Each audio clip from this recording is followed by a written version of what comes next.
Naririnig niyo ba si Terence ng maayos? Okay, naririnig niyo ba siya ng maayos? Okay, so taga Mexico, Pampanga siya at ang posisyon ni Terence ay captain? Captain ba? Yes, ma'am. ABC President po ng Mexico, Pampanga. Ano yung ABC President? Presidente po ng mga kapitan dito sa Mexico. Presidente ng mga kapitan, okay. Yes. So kaano-ano niyo po si Congressman Dong Gonzales Jr.? Kababayan ko po siya dito sa Pampanga o sa Mexico. Okay, so kababayan mo siya and then other than that, Wala na po. wala na. Hindi mo naman to kakumpetensya sa negosyo or Ay, hindi rin po. Hindi po ako contractor at hindi rin po ako congressman. okay. So wala kang MOOE na katulad Ay, ng mga wala. congressman. Pero, napakalit lang sa barangay. Oo, pero kasi executive yan, meron yung audit di ba? Yes, Yung ma'am. MOOE. Sabi nila. Ilang libo lang naman yung amin sa barangay. Ah, Yung ira ko okay. is 4 billion lang. Compared Okay. naman sa kanya, yun. Ang okay. niya mo. So Captain Terence, kasi may pumutok na balita itong kay House Speaker, Deputy House Speaker Kong Dong Gonzales Jr. Yes. And then, kasi pinost ko to, hindi ko naman alam na galing pala sa'yo yung information. Tapos nakita ko yung comment mo doon. Sabi mo, ikaw ang nagsampa ng kaso sa ombudsman. Is that correct? Tama po. Nagsapa ako ng demand sa'yo noong September 27. September 2023. 27. Yes, ma'am. September 27. Yes. Okay. Pero bigyan niyo po kami ng background kung tungkol po saan yung sinampa ninyo sa ombudsman. Come again, ma'am. Pwede bang i-explain niyo po sa amin kung tungkol saan po yung sinampa niyo sa ombudsman? Yung kaso kay Congressman Dong, yun yung inuwi ng project dito sa Mexico, Pampanga, yung flood control. Dito sa Mexico, sa ano siya, barangay Culabasan, sa bayan po ng Mexico. Ito yung tinatawag na flood control. Gumawa sila ng dam dito na nakakalungkot. Ngayon, halos yung naunang nagawa, sira-sira na po sila. Kamukha ko yung pinakita namin sa mga nakarang interview ko na nandun po yung mga videos na ginawa nila dito. Kasi alam naman po natin pagka yung isang government na di ba, di siya pwede makontrata sa gobyerno. Kasi lalo na siya, congressman siya. Di ba? Kailan po nagsimula yung project? 2022 at saka 2023, ma'am. Yung una ay 2020? 2022 hanggang 2023, ma'am. Mexico pa lang po yan. Bago lang, ma'am. So, sandali, ngayon lang, kakaupo lang, itong bagong Congress lang. Hindi, matagal na siyang congressman dito, ma'am. Yung sinampang kaso, Okay. yung 600 billion, ano lang yan, sa Mexico lang yan. Isang project lang yan dito sa Mexico. Isang project lang. So, itong sinampa nyo ngayon is about 2020 to 2023. Yes, ma'am. Sandali lang po. So, so yung project ay project ng DPWH? Oo, pakihirap po. Yung project po ay project ng DPWH? Yes, ma'am. Okay. So, paano napasok si Congressman sa issue? Actually, yung mga company niya, yung ADG Gonzales construction firm niya, sila yung sila yung nakakuha ng kontrata. Na-award sa kanila, sabi naman ng DPWH, maayos naman daw yung bidding process, kaya sa kanya naibigay, kaya sa kanya na-award. Diba? Ang ganda, diba? Ang galing. Imagine, So, congressman siya dito. Alam naman natin yung isang government, diba? Official, hindi pwede makontrata sa gobyerno. So kahit ako, isang kapitan, hindi ako pwede makontrata sa aking barangay. And yet, siya, milyon-milyon ang nakukuha niyang proyekto. Kung halimbawa, 100 proyekto yung naiuwi niya sa Pampanga, siguro hanggang 90% sa kanya o sa kanilang kumpanya. Ang nakakalungkot pa dito, ang maganda dito, buong pamilya niya. Isang city councilor, isang board member, di ba? tsaka yung kapatid niya. Diba? Saya, Okay. diba? Happy family. Okay. Okay. So ang magkano yung project? Yung naisang pang kaso, 611. Almost 612 million. 612 million. 612 million. Yes. Ma'am. Okay. So 612 million para sa isang flood control project. Apo, kasama yung flood control dyan, tsaka yung mga slope protection. Magkakasunod So sandali. po yan. Okay. So saan nanggaling po yung pondo? Galing dyan sa, sa pondo niya sa Congress. Meron ba siyang 600 million na pondo sa Congress? Nakita ko po niyang pondo kasi malakas siya sa taas. Kasi imagine, So hindi ba yan galing ng DPWH yung pera? yung budget, binaba sa DPWH. So, yung DPWH, Okay. dapat na magpapa-implement ng project. So, Okay. nung nandiyan na yung budget, so, ang ginawa nila, sumama sila sa bidding process. Sabi naman ng taga-DPWH, maayos naman yung bidding nila. So, siguro, mas malakas si Congressman Dong o yung pamilya niya, kaya na-award sa kanya yung mga project, di ba? So ang ano lang natin is si Congressman Dong nag-bid siya sa project ng DPWH. Yung kanyang kumpanya nag-bid sa project ng DPWH na worth Correct. 600 million. At sa kanila na award. Okay, so medyo semplang itong sistema ha. Oo. So ngayon Kong, ang tanong ng marami kasi alam niyo naman yung nangyayari ngayon sa Kongreso, di ba? Ngayon, taga Pampanga ka. Ngayon, syempre, alam naman natin na natanggal dyan si dating Pangulong Gloria Macapagal Arroyo sa pwesto from Senior Deputy at pumalit si Kong.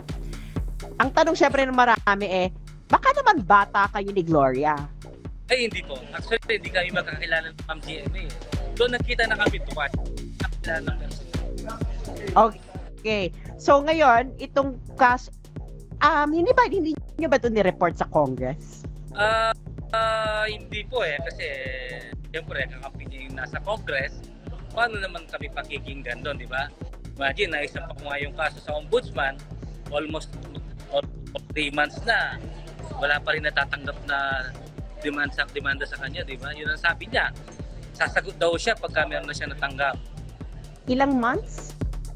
From September, October, November. So almost 3 months naman. So almost 3 months. So almost 3 months na hindi pa umuusad yung kaso. Hindi pa dumadating sa kanya. Okay. Kayo lang ba nagsampa ng kaso? Ako lang po, sa ombudsman lang. Ako lang po nag-isa. Pero, Ikaw lang mag-isa? Oo. Ako lang mag-isa, pero yung mga barangay captain namin na 40, nakasuporta naman po sila sa akin tsaka yung kasama ko sa Sangguniang Bayan. Okay. So ngayon, kasi ngayon lang to pumutok kasi alam nyo, kapitan nung sinampa nyo ito, wala naman siyang media coverage, di ba? May media ba? Medyo, wala. Ako marami na. Pero ngayon, hindi, yung nagsampa kayo ng kaso, nung sampa kayo ng kaso, may media coverage ba yon nung September? Kasi po wala po. Wala. So ngayon lang siya nagkaroon ng media coverage, di ba? Actually, after 1 month na sinampa ko yun, nagpa-press doon po ako. Okay. Sa Pampanga. Pero hindi siya ganun pinag-usapan, ha? Ato. Kasi ngayon lang namin ito narinig Nagulat na ako, may family tree na. Baka makarating sa taas o sa national. Diba? Yes, kasi 600 million. Kasi yung pangalang kapitan na congressman siya tapos nag-bid, sumama siya sa bidding ng project ng DPWH. I think mali na 'yon. Kasi alam niyo 'yan kasi government official kayo 'di ba? Meron tayong bilalabag na batas diyan, di ba? Yung 9016 yung Republican na 9016 yung Anti-Corrupt Practices Act. So, yun, Okay. Congressman pa naman. Sila yung gumagawa Grabe. ng patak, and yet sila yung nangongontrata sa gobyerno. Diba? Grabe naman yung 600 million. Maliit pa yan. Maliit pa yon, maliit pa yon. Reklamo ko sa kanya. Meron pa kasunod dyan. May kasunod pa. So ito na lang, kapitan, hindi ba kayo natatakot? Kasi syempre malaki itong binabangga ninyo eh. Actually ba, marami na nagtanong sa akin yan. Sabi ko, bakit ako man ako matatakot? Yun yung kasanggap ko naman, lugampi ko yung pangtuhanan. At alam naman ng aming, lalo na yung 3rd District. As long as dito sa Pampanga, alam naman nila yung pinaglalaban ko talagang legit naman. Diba? Hindi naman katang-isip to kasi nakakuha ko ng dokumento sa DPWH at sa SEC. Yung kumpanya, sila yung nakapangalan, yung mga anak niya, family niya. Lahat ng anak niya kasama sa kumpanya. Diba? Kasi nakita ko kung yung mga documents mo talaga galing, talaga to, legit talaga yung mga documents. Galing talaga siya ng DPWH. Kumpanya talaga ng pamilya ni Congressman Dong Gonzales yon. Pero pinagtataka lang namin, bakit mabagal yung usad ng issue, di ba? Mataas na posisyon ng gobyerno siguro. Baka napapag-usapan nila yan, na i-delay na lang muna natin yan. Siguro hindi naman totoo yan. Pero sabi ko nga doon sa mga nakarang interview mo, dinider mo si Congressman. Kung hindi totoo yung demanda ko, i-demanda niya ako ng libel, di ba? Kung meron akong libelous na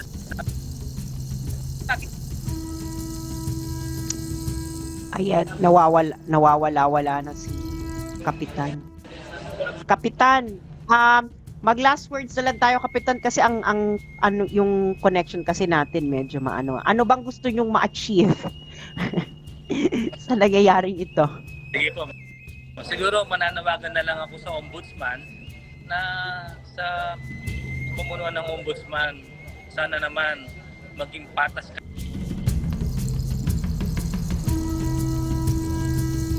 Kaya nga ito, halimbawa. Bibigyan ko kayo ng isang matinding halimbawa. Kung ang OVP tinanggalan na ng confidential funds, ang Office of the President naman halos 5 bilyong piso ang nakalusot na confidential at intelligence funds.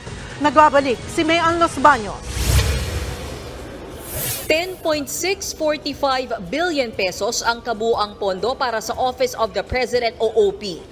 Sa pondong yan, 2.25 billion pesos ang confidential funds at 2.30 billion naman ang intelligence funds.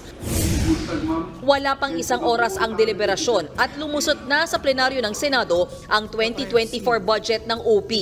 Sabi ni Senate Minority Leader Coco Pimentel, walang issue sa kanya ang pagbibigay ng confidential funds sa opisina ni Pangulong Bongbong Marcos. Pero kinwestiyon ng Senador ang intelligence funds. Ang Intel funds anya ay para lang sa Intel gathering ng uniformed at military personnel at Intel practitioners na may kinalaman sa national security. Halimbawa, ako, sa totoo lang, pabor ako dito. Gulat kayo, no? Di ba? Kala nyo, kukontrahin ko to. Hindi, pabor ako dito. Honestly, pabor ako sa confidential pa ng presidente at Intel funds ng presidente. Napaka-importante niyan. Si Pangulong Duterte na nagsabi niyan na napanood nyo yung kanyang gigan sa masa. Bakit ba importante yan? Remember, sino ba ang nagdidesisyon pagdating sa direksyon ng Pilipinas? Sino? Di ba ang Pangulo? Hindi pa pwedeng ang Pangulo ang nagbibigay ng direksyon sa buong Pilipinas tapos wala man lang siya ka-intel-intel. Tama, mali. Kailangan, kaya nga pinapaliwanag ni Pangulong Duterte yan noon. Para saan ba ang Intel funds? Ang Intel funds, Intel, ibig sabihin ng Intel sa Tagalog, para malaman, okay, yung mga nangyayari. Hindi mo pa pwedeng iasa lang sa sundalo at sa kapulisan yun. Kasi nga, merong Intel sila na minsan, yung mga mamamayan, nakakakuha ng intel na hindi dumadaan sa mga sundalo. Alam ko yan kasi merong pagkakataon na gumamit ng matinding intel si Pangulong Duterte na hindi dumaan sa mga sundalo kasi involved yung mga sundalo. Ibig sabihin, kailangan niyang malaman. Paano niya nalaman yun? because of Intel funds. Meron siyang Intel funds nun. Kailangan niya yan. Why? Because he's going to do something na direksyon ng Pilipinas. Kung ikaw ay blinded doon sa mga pangyayari dahil hindi mo alam, dahil umasa ka lang sa binubulong ng mga sundalo, umasa ka lang sa binubulong ng mga pulis, di ba? Dapat hindi. Kaya nga dapat independent ang Intel ng presidente. Kaya agree ako doon. Confidential funds. Kasi may mga pagkakataon na meron ka talagang kailangan mga bayaran na hindi mo pwedeng ilabas kasi for the sake of national security. Importante rin yun. Di ba po? Kaya nga, yun ang akin. Even if I criticize Marcos and the government, hindi ko pwedeng sabihin na disagree ako dito kasi lang I criticize Marcos. Hindi ako ganun. Sabi ni Positive Life Happy Energy, unfair kay BP Sara. Yan, naniniwala ako dyan. Tas kasi, hindi pa pwedeng ayoko nung ganitong klaseng comment. Pasensya na hindi ako ganito na parang bata Tinanggalan nyo ng confidential fund ng Vice President. Tanggalan nyo rin ng Presidente. Ray McWill, salamat po. Hindi po ako yung ganong klaseng vlogger. Okay? Na parang bata. Hindi, tanggalin nyo rin yung sa Presidente kasi wala sa BP. Hindi. Ang mali ay mali. Ano ibig sabihin nun? Mali na hindi binigyan ng confidential fund ng Vice President. Huwag natin idamay yung sa Presidente. Pwede nating sabihin, huy, ba't di nyo binigyan to? Kailangan din niya. Hindi pa pwedeng Presidente lang ang meron. Kailangan din ng Vice President. Pero para sabihin natin, ditanggalin niya din ang Presidente. Bata, pabebe.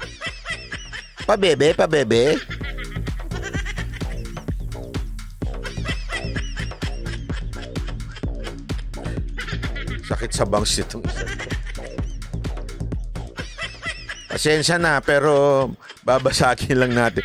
Sara Aimee Tandem, Women's Power sa 2028 election. Subukan natin. Nagsawa na tayo sa mga nakaraang mga lalaking pangulo. Except PRRD. Talagang pinagkamagaling na natin. Alam mo, maganda ang subukan natin, LGBTQ. Kasi di pa natin nasubukan sa Pilipinas. Baka magbago.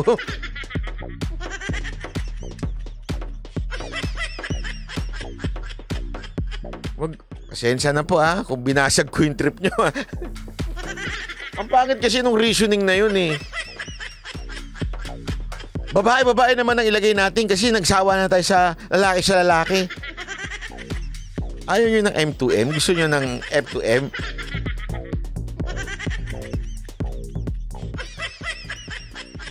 Wag to tayo ganun mag-isip. Sana po, iisipin natin. Kaya natin gusto si BP Sara Duterte. Dahil sa accomplishment niya, pinapababaw natin yung ali. Di ba? Pinabababaw natin yung ali. Wag ganun.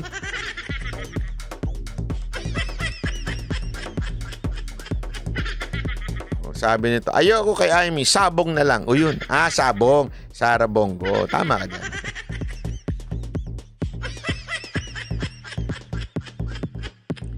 Dapat tanggalin na lahat ng confidential fund, Intel funds, imbes magtayo tayo ng ahensya na CIA na. Hindi. I disagree with that. Sorry Pasensya na, pero I disagree with that. Kasi kailangan ng presidente, kailangan ng vice president na sarili nilang confidential fund at Intel funds. Importante yan. That's the most sensitive position in the government, president and the vice president. Whether you like it or not, napaka-importante niyan. Kung tatanggalin yan, ay pambihirang buhay. Huwag na lang tayong bumoto ng presidente kung sa tingin natin wala naman tayong tiwala. Kasi, pasensya na, babasag din uli ako ng trip. Sabi ng iba dyan, paano ginalaw ni Ma'am Shi? May ebidensya po ba kayo?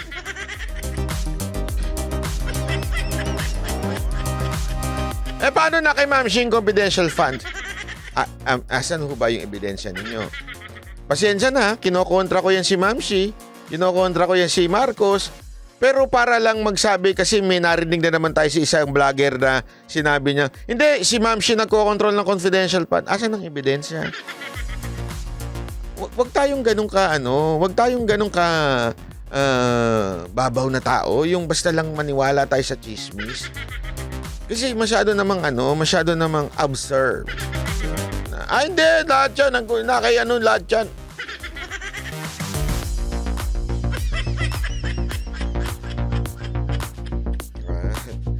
Naniwala tuloy isa, sabi niya. Pag LGBT presidente, welcome ang Soji Bill. Joke po yun, joke. Tuloy natin.